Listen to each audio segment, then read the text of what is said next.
Welcome, Andrew.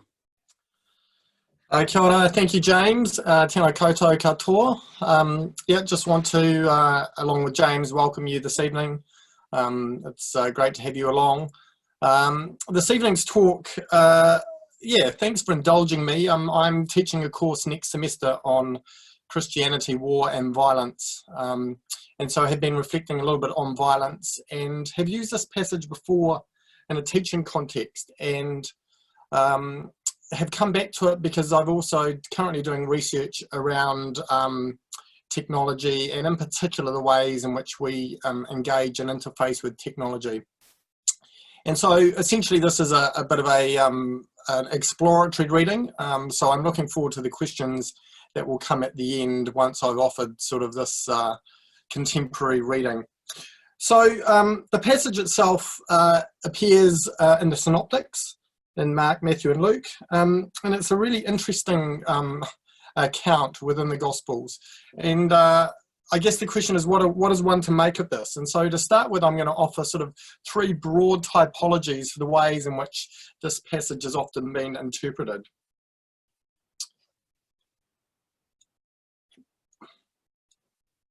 The first is what I would call an individualized or conversion reading.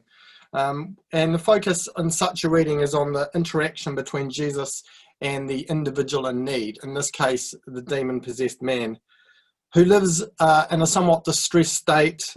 He's socially isolated, living amongst the tombs. He has a lack of shelter. He has physical and mental ailments. And one suggestion would be that these are all caused by demonic possession. Jesus enters the story and rehumanizes and heals the demon-possessed man. Particularly interesting for me as I read it is the extent to which Jesus faces the man and then asks him his name to identify him, so giving attention to the face and hearing the voice of this faceless and nameless man.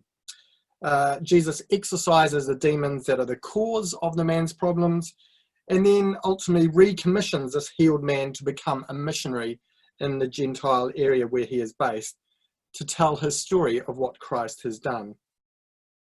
So, in short summary, is the classic sort of personalistic rendering of this text. It's a story of an individual encountering Jesus who is set free, and salvation is brought to him in its broadest sense: physical, mental, emotional, and relational. However, such a reading both ignores a whole raft of questions, and such an interpretation as this also raises a whole new set of questions. And here are some questions that may pop up in your own mind as you read it.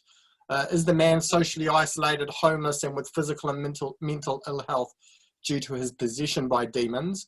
Or is he possessed by demons due to his social isolation, his homelessness, and physical and mental ill health? In other words, what are the symptoms and what is the root cause of his condition? Why would the man choose to live among the tombs with the dead? Who is it in this passage who restrains the man with chains, and why? Why does the demon-possessed man think that Jesus will torment him?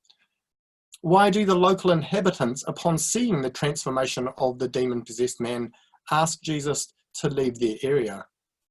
And why does the demon-possessed man name himself Legion? All these questions, it seems to me, emerge if one is to read this passage with a curious and open mind. And so returning to the first question, is the man socially isolated, homeless, and with physical and mental ill health due to his possession by demons?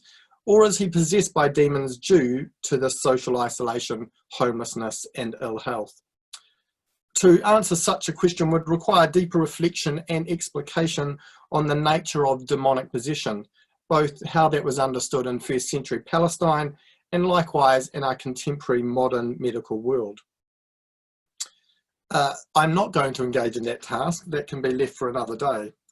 But there are other questions that I've raised which I do think then open the need for a deeper socio-cultural economic reading of the text. And this I want to suggest is the second main typology of ways in which the text has been read.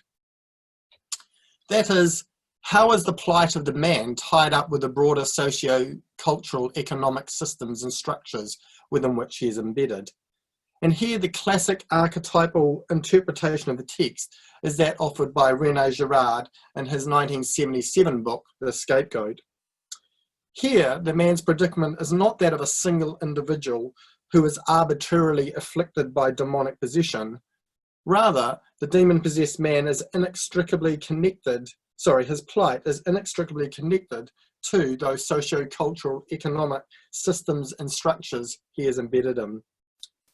Accordingly, the recognition here is that the transformative encounter that takes place between Jesus and the man involves not an interaction with an abstracted individual, but rather ultimately involves Jesus facing up to, naming and engaging the socio-cultural economic systems and the relational dynamics that are at work within these systems. So what is the socio-economic cultural system in which the man is situated? What is the context of the community to which this afflicted man now lives on the margins of? Ultimately, it seems to me there are two ways of interpreting this and interpreting the community that this man is part of. One, I would suggest, is a compassionate reading of the community who, at wit's end, had chosen to chain the demon-possessed man and leave him outside the city to protect him and themselves from damage being caused. Ultimately, such a reading is one that we still see in parts of the world today. This is an article from a Guardian article in February, reflecting on the plight of the mentally unwell in Ghana today due to lack of mental health treatment, and how many of those individuals are then chained up outside of their communities. But I want to suggest here that that actually maybe we would see that there's a much less sympathetic reading here of the community here.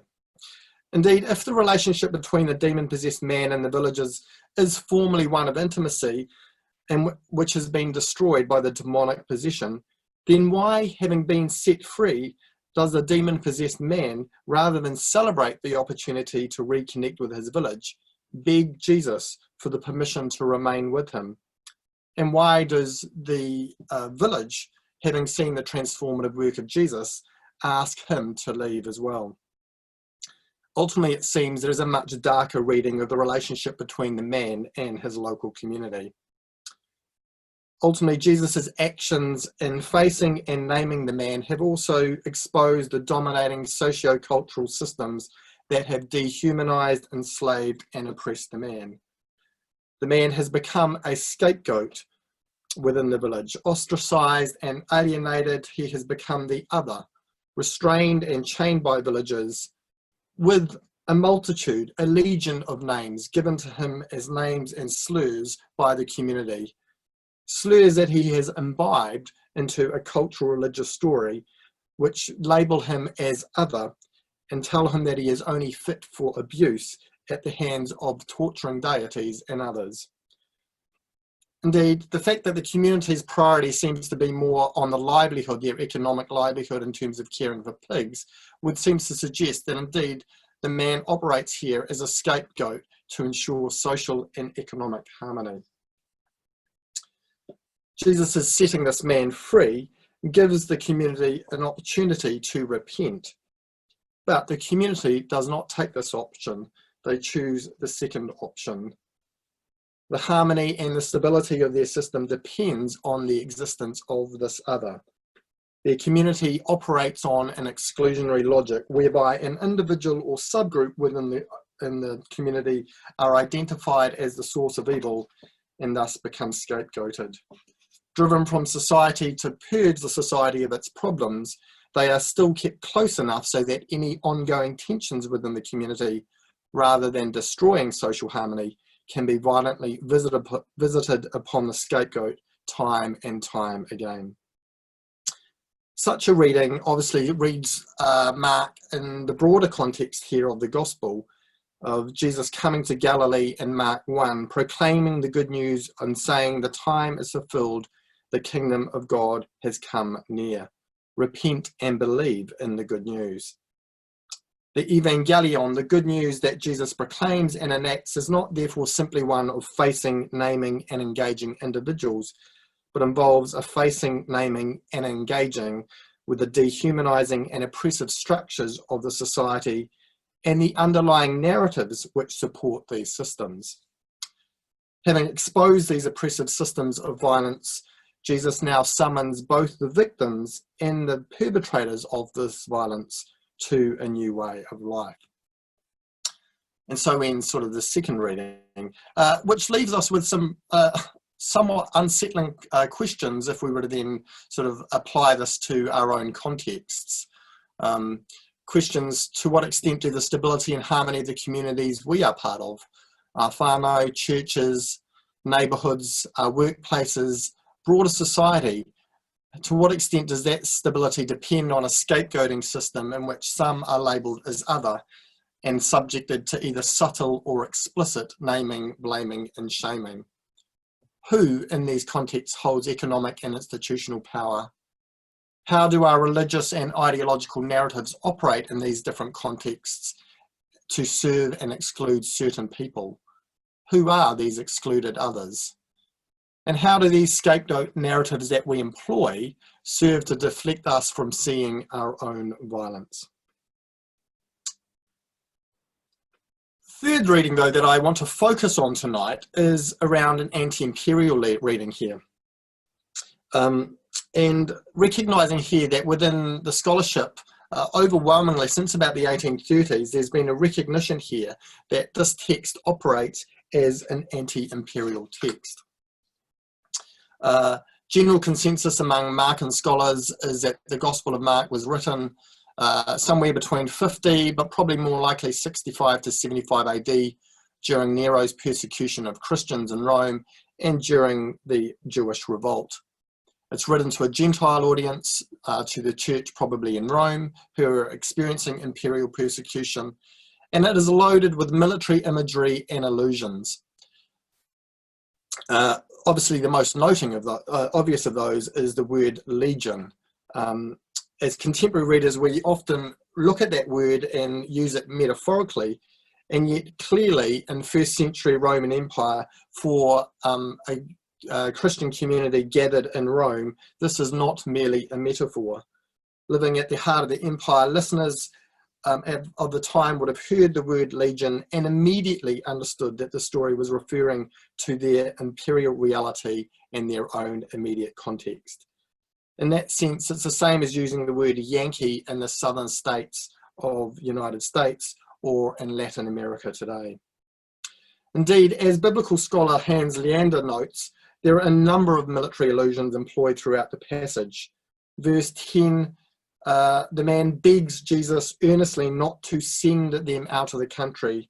The word apostello here is a verb used frequently in a military context, that of a commanding officer dispatching troops. Likewise, verse 11, on the hillside there is a great herd of swine. The word there, the Greek herd, only occurs in this New Testament story in the three synoptics, and it was a local term used for trainee soldiers. Verses 13, so Jesus gave them permission and the unclean spirits came and rushed down the steep bank. Again, those terms, gave them permission, is similar to a term that is used for military and issuing orders, while the word rushed was often used to describe troops rushing into battles. There's an interesting aside here, which is that the word rushed also appears in Acts 7:57 and Acts 19:29 to describe the martyrdom of Stephen, who was rushed and then killed violently, and when Demetrius, aware of the economic risk that Paul and other followers of the way are posing to his economic livelihood, fellow artisans then rush upon them and treat them as scapegoats. As well as this military language, Mark's very choice of situating this episode in Jerash is significant. Matthew chooses to base the account here of the demon-possessed man in Gadara, which is a centre of power approximately 10 kilometres southeast of the Sea of Galilee. Mark chooses to locate this event in the regional centre of power, Jerash, which is situated 50 kilometres from the Sea of Galilee. And at that time, the 10th Roman Legion was situated in the Decapolis when Mark wrote this gospel, and their ensign was a boar, as in a wild pig.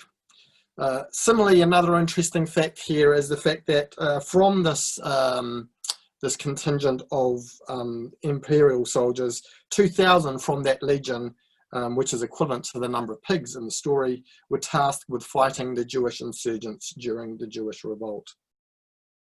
And so for those who are listening to Mark's gospel at the time of writing, it is clear that this is an imperial text or an anti-imperial text.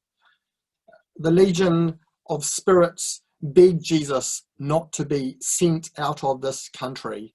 They are, after all, the occupying force. Indeed, the pigs themselves, as symbols of the unclean conquerors, the Gentiles who have occupied the Jewish lands.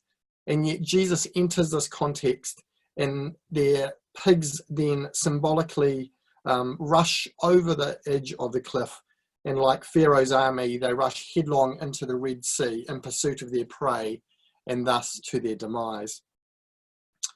Again, recognising that this anti-imperial reading fits within the broader anti-imperial and subversive nature of Mark's gospel, important to remember that the very word evangelion, gospel, is a deeply political term, used as the message that was sent ahead to Rome to announce the victory of the Roman imperial army on distant battlefields. Mark, in contrast, offers an alternative bearer of good news. Jesus is the messenger of evangelion, who overcomes the systemic violence of the scapegoat system, sets individuals free from dehumanization, and summons them to face, name, and engage the violence of the imperial realities they live in.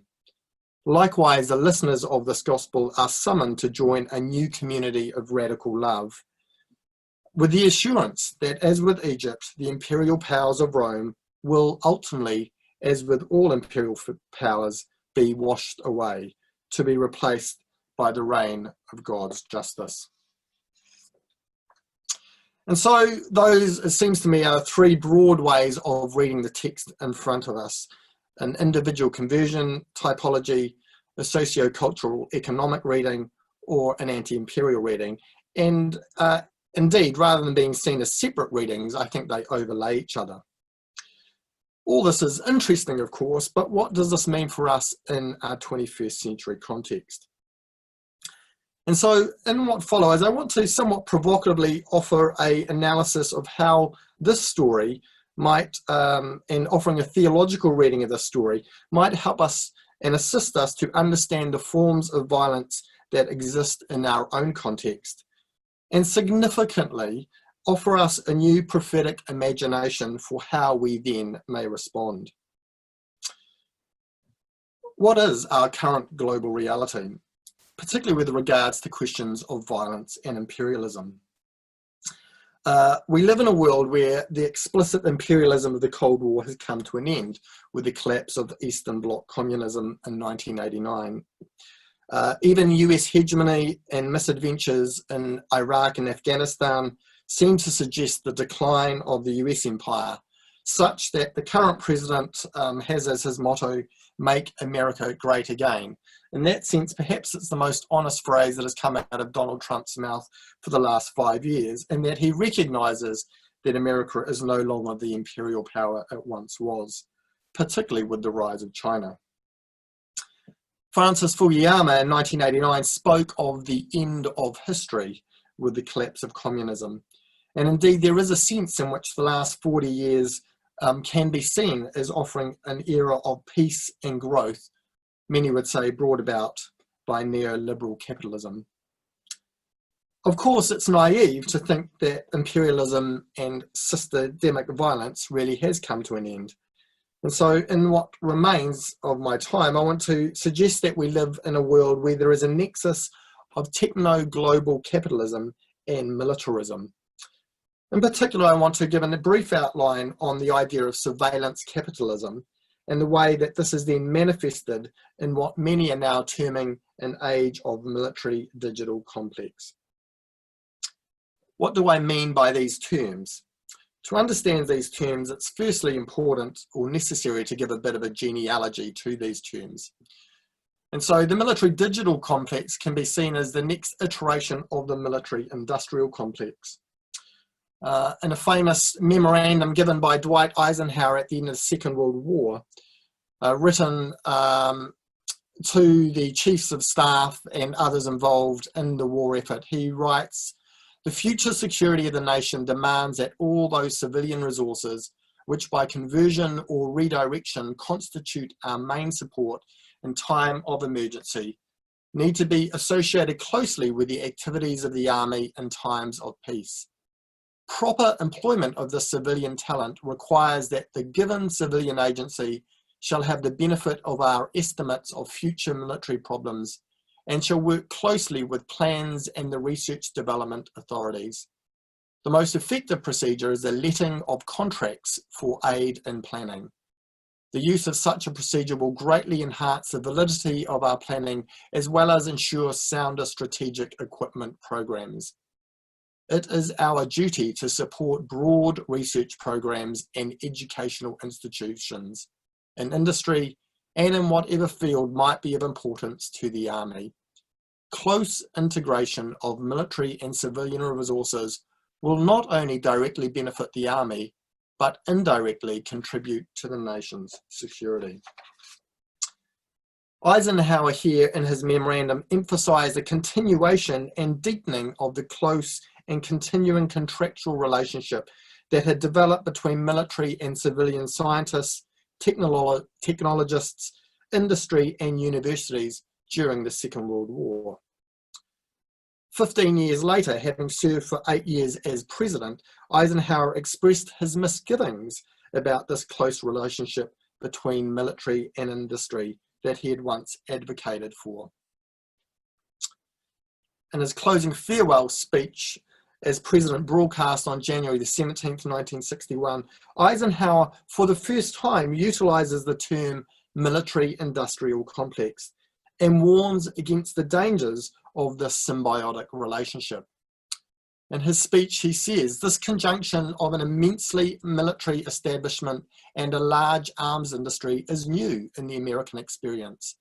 The total influence, economic, political, interestingly, even spiritual, is felt in every city, every state house, every office of the federal government. We recognise the imperative need for this development, yet we must not fail to comprehend its grave implications. Our toil, resources, and livelihood are all involved. So is the very structure of our society. In the councils of the government, we must guard against the acquisition of unwarranted influence, whether sought or unsought, by the military-industrial complex. The potential for the disastrous rise of misplaced power exists and will persist. We must never let the weight of this combination endanger our liberties or democratic processes. We should take nothing for granted. Only an alert and knowledgeable citizenry can compel the proper meshing of huge industrial and military machinery of defence with our peaceful methods and goals, so that security and liberty may prosper together." There's obviously a whole conversation here about the way in which the military-industrial complex operate.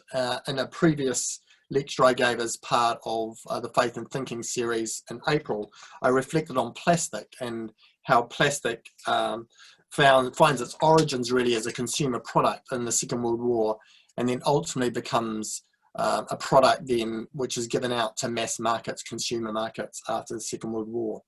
Likewise, in agriculture, nitrate, which was an essential ingredient in ammunition post-Second World War, becomes an ingredient which is then used in large-scale industrial agriculture.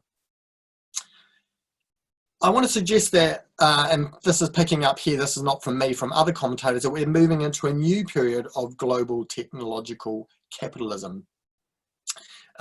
And here, therefore, I want to suggest that the ingredients of the emerging military digital complex age that we are moving into And the first of those ingredients is the fact that we are moving into an age of surveillance capitalism.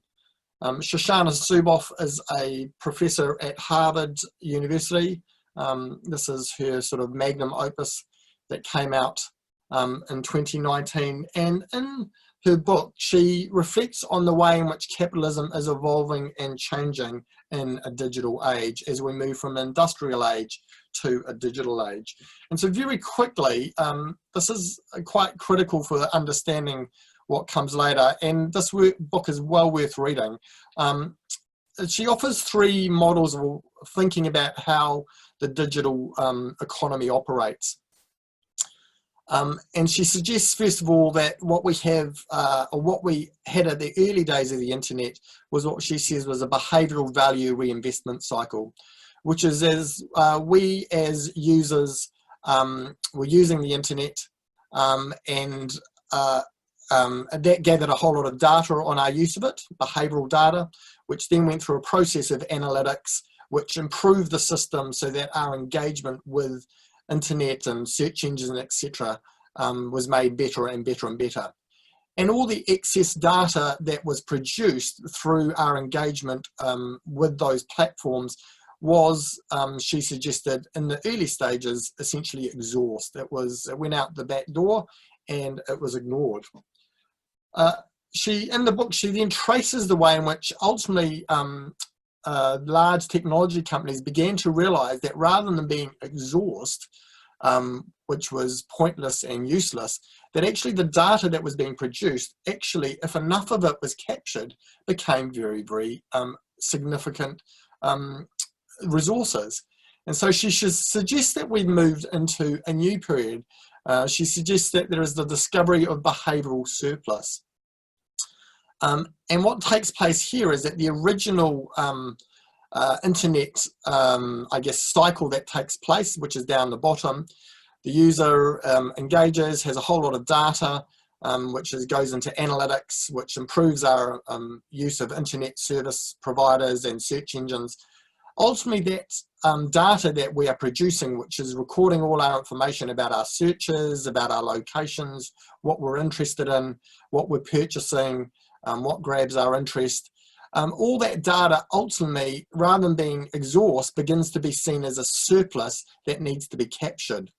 And so you get the top box.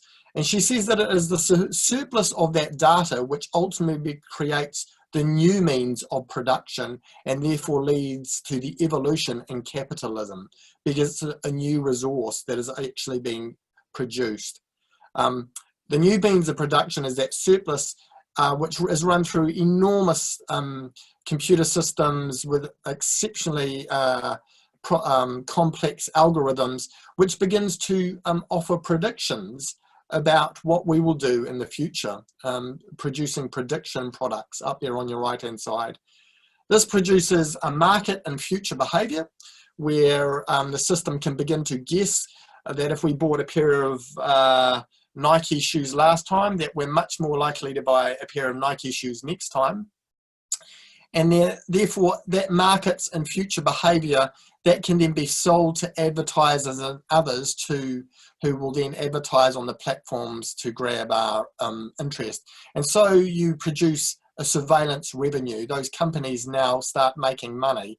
And so now they make their money not simply from clicks on the website, but also from the data which is being extracted from us as a user of that website, which is then sold. This leads to the third slide, and Shoshana Zuboff says that we have to recognize, therefore, that just like industrial capitalism, which extracts resources and needs to go deeper and deeper and deeper, it gets the available oil, but then to continue to get a surplus and to therefore gain profit margins, it needs to go deeper and deeper into the ground and access a more difficult oil. Well, so is true of us as, I guess, sites of extraction. And so living in the online world, there is an extraction imperative and we give over certain data. And yet she says there is a logic here at work, which is increasingly, it's not just the online world, but the physical world, our daily life, and our very bodies and selves where that data is being accumulated from. And so obviously examples here of the fact that now we all walk around with phones, and therefore in our physical world as we walk around, we are giving off data about where we have traveled with our phone. All that information is being captured, and about our daily life. When we give feedback on websites about what shops we have visited, all that data is being gathered. And ultimately when we wear clothing which is being produced, which will connect to the net, then all that information about our body and self is being collected as data. And so in brief, this is Shoshana Zuboff's understanding of surveillance capitalism in the age that we're moving into. And I want to suggest that that's one of the key ingredients in understanding the military digital complex in the age that we're in. The second key ingredient is recognizing the global increase in military spending. While during neoliberalism, states have by and large, except for during global financial crises and during COVID, spent money, overall during the last 40 years, government spending around the world has decreased, except for in military spending. These are statistics just came out from the Stockholm International Peace Research Institute. World military expenditure last year, 2019, was $1,917 billion, which was an increase of 3.6 on the year before. What that actually means is that 5.25 billion US dollars is spent every day around the world on military spending. The five largest spenders of that are the United States, China, India, Russia, and Saudi Arabia. And if I had more time, there's a wee rant I could give here about New Zealand's military spending, which New Zealand is 13th on that list for last year in terms of our increase, not in terms of our expenditure, but we were the 13th when military spending was costed out for its increase, 25% higher on the previous year. It's really interesting that the latest budget, we're spending $1 billion on trade, increasing trade education, and $1.77 billion on military spending. These two ingredients, the surveillance capitalism and military spending, then come together in this new reality of the military digital complex. And how this comes about is because there is an exceptionally symbiotic relationship between digital technology companies and the defense industry. Most of these digital technology companies, and I'll talk later about the Legion, the big five, research and development in this area is very expensive, and so it's always helpful to have the military to pay some of that for you. And so a number of these companies, in fact all of them, often are competing with each other for getting government contracts to win contracts for research and development. These technologies that then are produced are often utilized in the military sphere and then are able to be commercialized by these companies for global consumer markets, which of course raises a really interesting question, because essentially this is a form of taxpayer subsidy. We pay for the ongoing militarization of the world, and then these giant corporations then further strengthen their monopolistic control by then having that research and development paid for by us, and then they extract more money from us through surveillance capitalism. To give you some examples here, well, also, as well as applying for military funding, these big companies also then win contracts to supply technology to defense industry and intelligence agencies around the world. And just some brief examples here, I could offer many. One is around augmented reality lenses to be utilized for military and then for public purposes.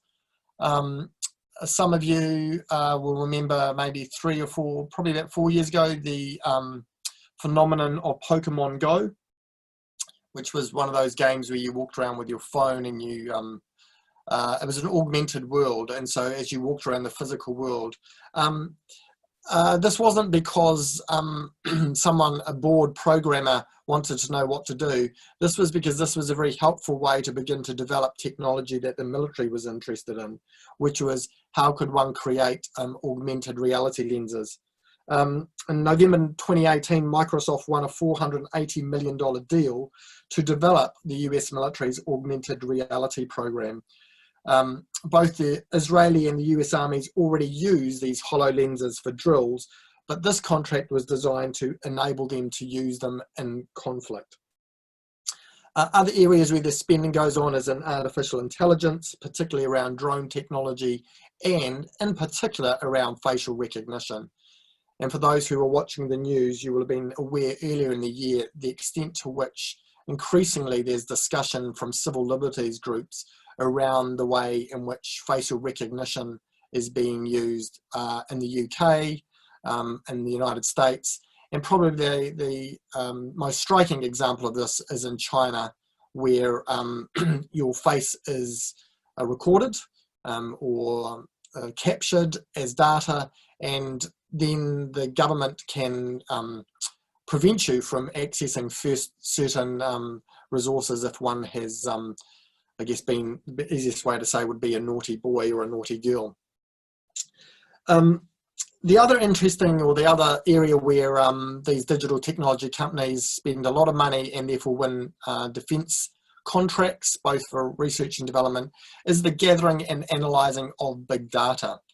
This has always been an area of interest. The social sciences study of psychology of individuals and people has always been something that the military has been interested in.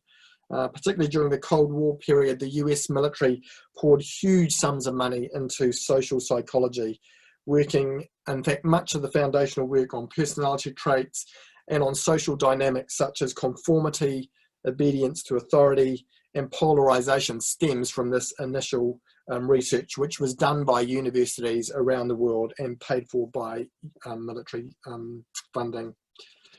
The game changer now is the existence of this enormous data that I was talking about before, which comes through our engagement with the world of the web and gathered through social media, and the computing power required to analyze these huge data sets.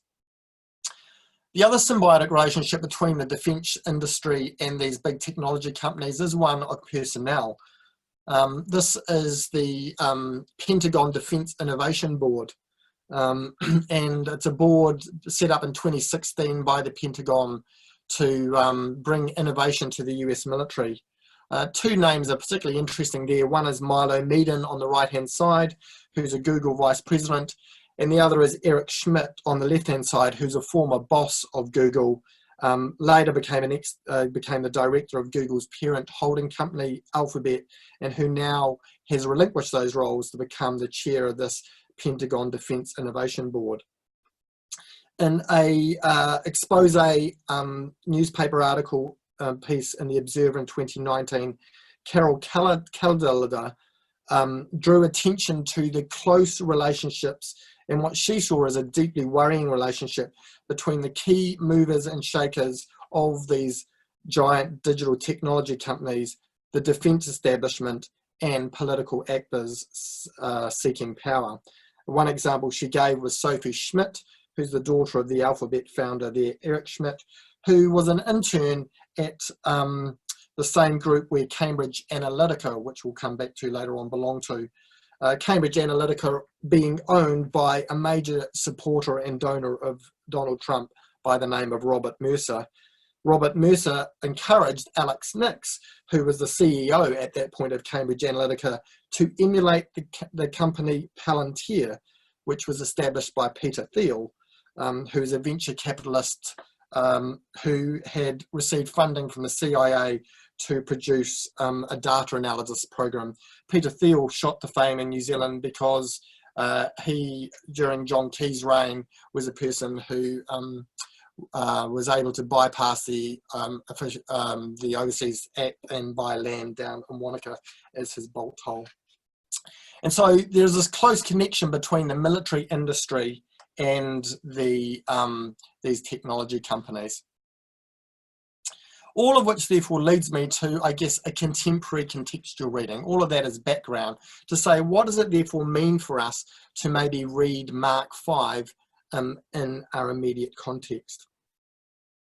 If, like those who heard the gospel account of Mark in the first century, our lives are being shaped by the imperial reality we are embedded in, what does it mean for us to read this text as good news in these times? A couple of comments here. The first is to recognise the omnipresence of the digital military complex in which we are embedded. In that sense, we are like the shackled man, shackled to the digital world, day and night, in tombs and amongst mountains. Wherever we go, it is almost impossible to avoid the totalizing gaze of surveillance capitalism, which monitors, records, and gathers data about our total lived experience. Here, perhaps the Legion is best understood as the Big Five: Microsoft, Apple, Facebook, Amazon, and Google. Drawing on the work of Pierre Bourdieu, Alistair McIntyre, Stanley Hauerwas, James K. Smith notes the way in which our lives essentially are a form of practice and liturgy. And he notes the way in which in our contemporary society, these liturgies and practices shape our virtues. And so I guess my question is, in our current reality, what are the virtues that are shaping us? How are we being shaped by this world in which we are embedded? Briefly here, I want to suggest that we live in a world where there is dehumanization and loss of freedom, and that this is one of the results of living within the military digital complex.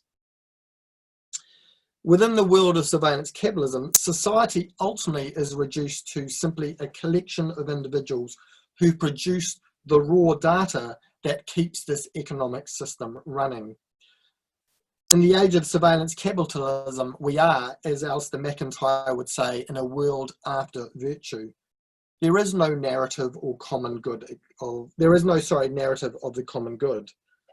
The logic of capitalism requires a constant return on its investment.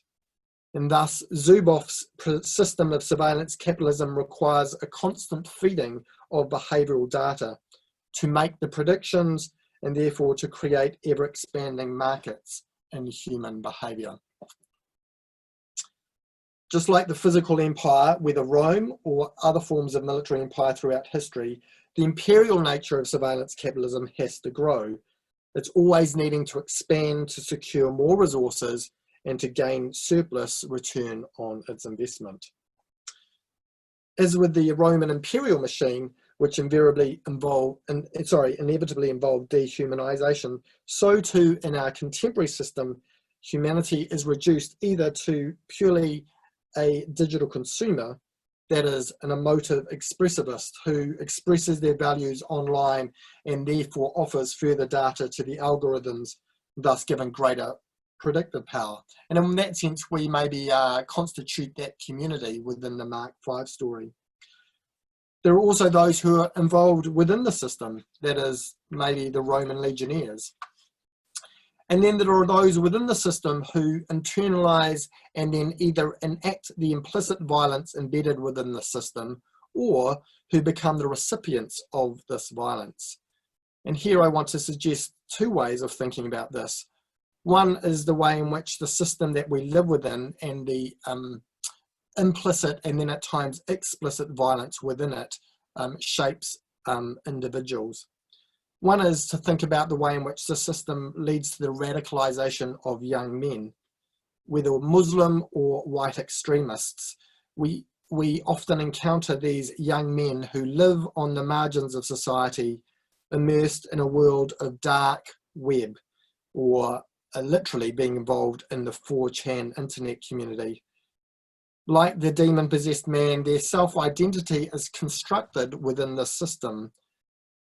Indeed, if one inhabits this world of digital reality in which algorithms know us better than we know ourselves, it should not surprise us that we are fed information that reconfirms our existing bias, prejudice, and values, and that ultimately these young men will discover others who share and encourage these views.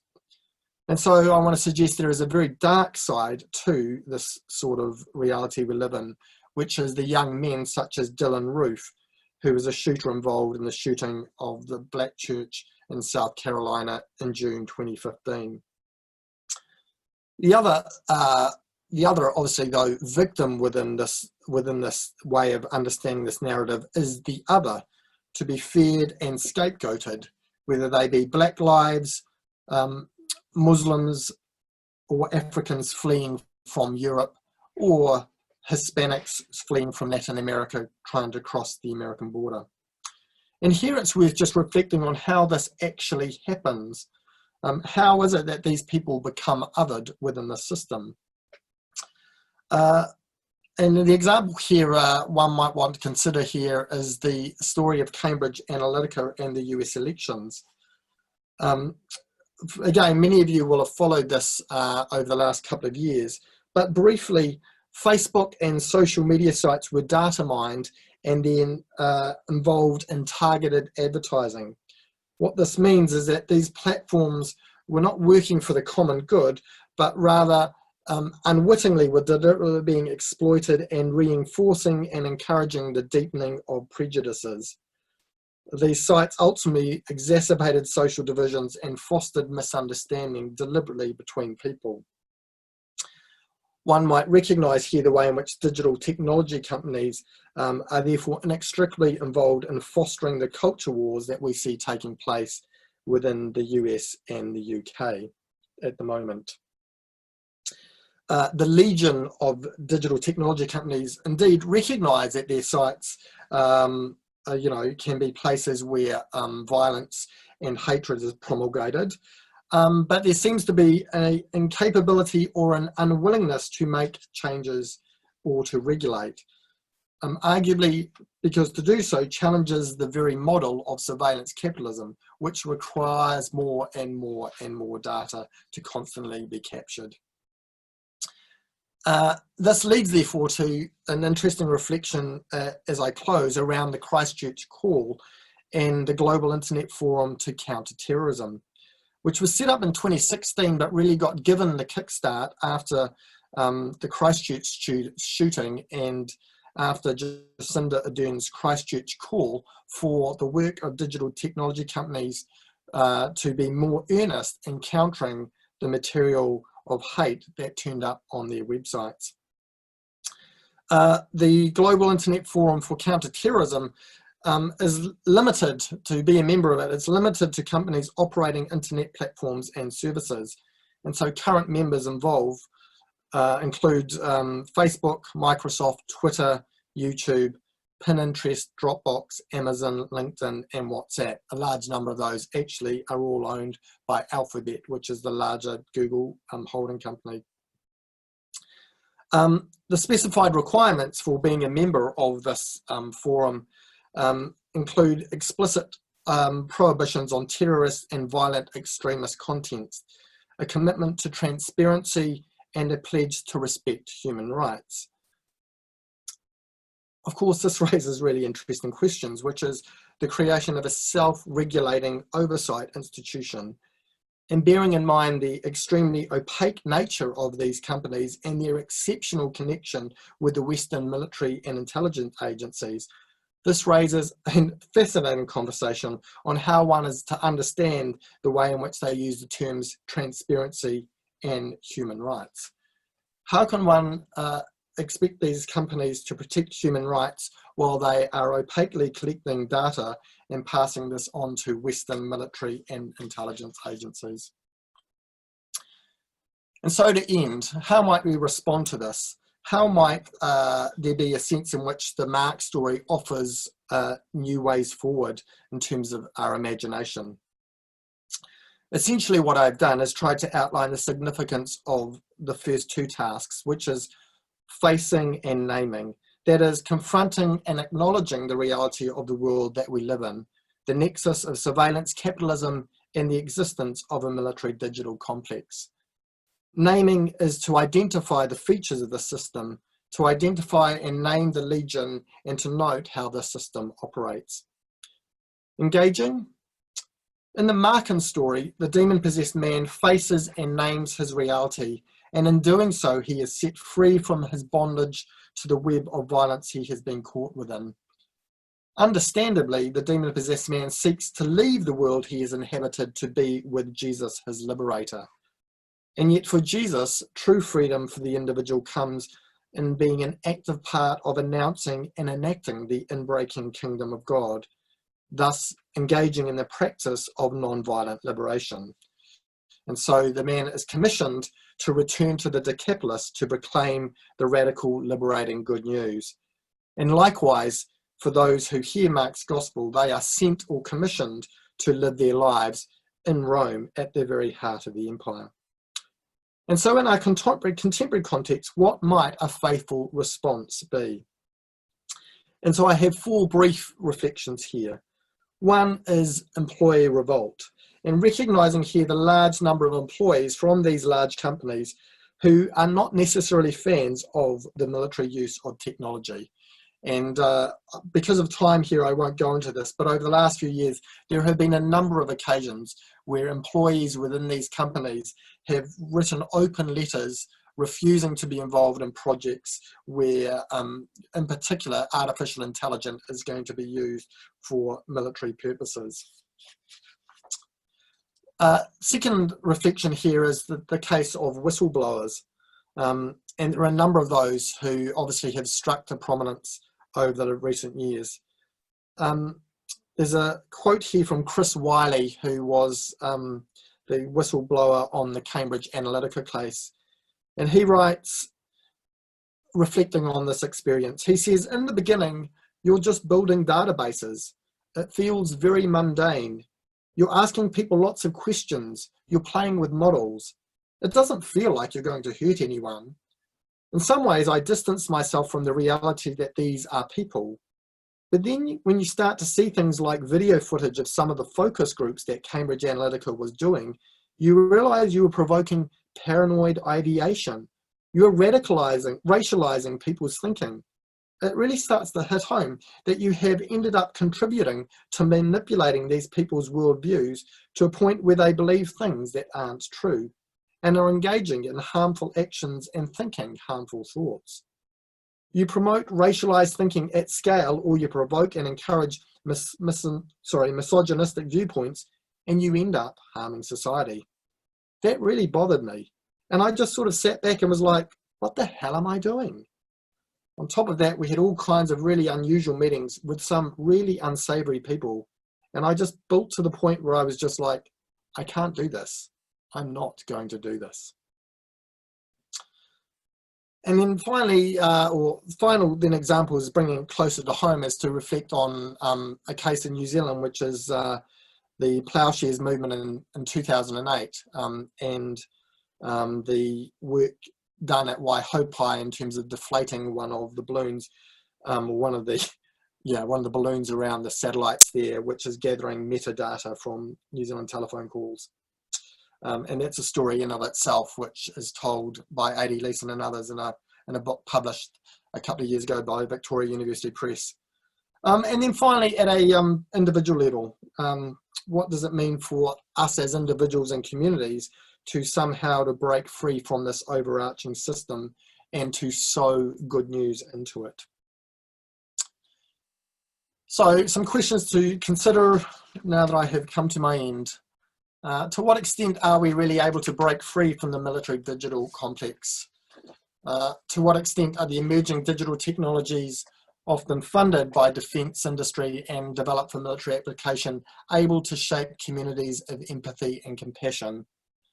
What does authentic freedom look like in this age? Who are the townspeople who gain financially from this current economic system? And is it possible for them to be encouraged to see new ways of running business for the common good, recognising that to do so will come with potential economic losses? What are the possibilities of a digital technology being set free from its capture within the military digital complex? And the stability and harmony of the military digital complex requires our acquiescence. how might we engage the system to undermine its power? Thank you for listening. Thank you very much, Andrew, for that incredibly thorough and stimulating talk. We are almost at 8:30, but I think it's only fair that we have a few minutes of time for questions and discussion, particularly in light of the final slide there.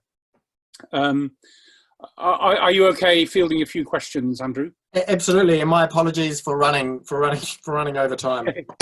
So I'm going to re-enable the chat in a moment. We won't have a lot of time for questions, but we'll take maybe 2 or 3. And when I've re-enabled the chat, if you could please type your, well, not type your question, but just sort of send a message in chat to let me know that you'd like to say something, and then I'll go through them in order.